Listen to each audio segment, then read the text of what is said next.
John, in trying to discern what is ultimate reality, the great quest that all of us seem to be on, one of the challenges is that philosophers and scientists say, many of them, that we really can't apprehend reality because we're seeing it through our senses, interpret it through our brains, and you can show so many illusions and confusions and oversimplifications that the brain is doing, so that this anti-realist point of view puts a shield that limits the kind of access we can have. So you're thinking about a sort of anti-realism that questions our ability to know reality. It's not a realism or an anti-realism that suggests there isn't anything real. Well, let's discuss the different kinds. I'm just introducing one. Sure. I want to have. I would that's love much more plausible than the alternative, which is a view that's held in some quarters of philosophy that we could call metaphysical anti-realism, which says that there really isn't anything independent of our own perceptions.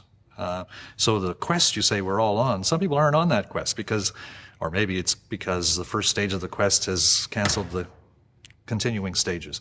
They say that there is no reality external to our own perceptions. In fact, this is becoming more and more popular in non-intellectual quarters as well, to say that all there is my perspective of things, okay? So sometimes this view is even called perspectivism. I think it's a very badly confused view. I think that even in the stating of the view, you find people denying it. So that's metaphysical anti-realism, which says that there is nothing real independently of my perception of what is real, okay? The alternative, which you seem to be emphasizing, is, you might call it epistemological anti-realism, which says, yeah, there is a reality external to my perceptions, but we're just not in a very good position to know it. Let me tell you the way I would say it. I would say it, I want to know ultimate reality. I want to know it. And I'm told that maybe I can't know it. And maybe I can't know it because I'm only seeing it through my own perceptions. Yeah. But if I can't know it, it can be either one. I have no idea whether there's a metaphysical reality or not because I can only see it through my own perceptions. I mean, in the first explanation where some would say there's no metaphysical reality, it's only the construct that I have, I'd have no way to deny that. So either way, you're in trouble intellectually, and your quest is bound to be futile. Yeah. Or at least I don't know how I can make progress. My response to that is that this is a premature intellectual hysteria. It's like, okay, our early stage of investigation has shown us that we're blocked in all kinds of ways, potentially blocked, I would say, in all kinds of ways from really seeing things as they are. Philosophers have known that for 2,000 years. They've made a distinction between reality and appearance, and they've said, look, the appearances might not correspond to reality, and there are all kinds of ways in which we might get screwed up in our attempt to bridge that gap. But philosophers and others have also developed all kinds of tools, not just philosophers, but scientists. Their quest has grown out of the philosophical one. All kinds of tools for trying to get past these things that block our perceptions. And even coming to know what they are is already helpful because then we can, sidestep these potholes in the intellectual road. So I say it's premature because this is somebody who's just sort of throwing up her hands in despair and saying, oh, we can't know because, there are so many problems in our way of thinking. Well, maybe our way of thinking can be improved.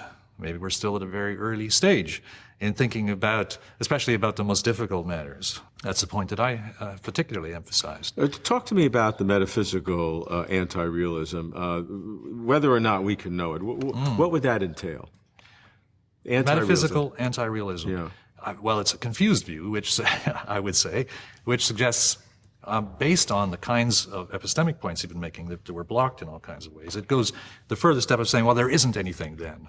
There isn't anything external to our perspective, which is a huge leap. But what does that mean? What would that literally mean? So what am I constructing out of? It's precisely when you ask that question, you see how confused it is, right? Because you say, we can't even coherently conceive of such a thing. In fact, all of our speech, all of our thought presupposes that there is something external to our speech and our thought, all right? Even just thinking about beliefs. I mean, the metaphysical anti-realist, you might ask her, well, do you believe that? And she'll say, yeah, I believe that. Okay. Well, what's a belief? A belief is a view as to what is true. True about what? Well, true about reality, okay? So you get the metaphysical anti-realist pretty quickly to say things that conflict with her metaphysical anti-realism. What's the motivation for that? Is confused. it could be, there are all kinds of possibilities. There could be psychological explanations. It could be a sense of how, just for example, how science has exerted a lot of power, has a lot of prestige in our culture.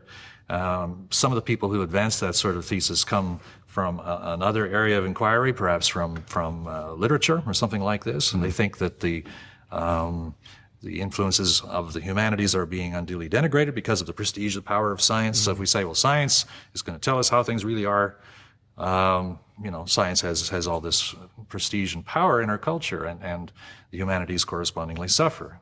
So if within the humanities we say, well, it's all just a matter of perception, and I can explain in great detail exactly, what your perceptions are, and that's really what we should be thinking about. That gives the humanities a little bit more power and prestige. That's just a speculation as to what might motivate it. But the view itself, which we can explore philosophically, the view that there's nothing independent of my perceptions, seems to be confused, and we can tell that it's confused pretty quickly just by thinking about what it means to have a belief at all.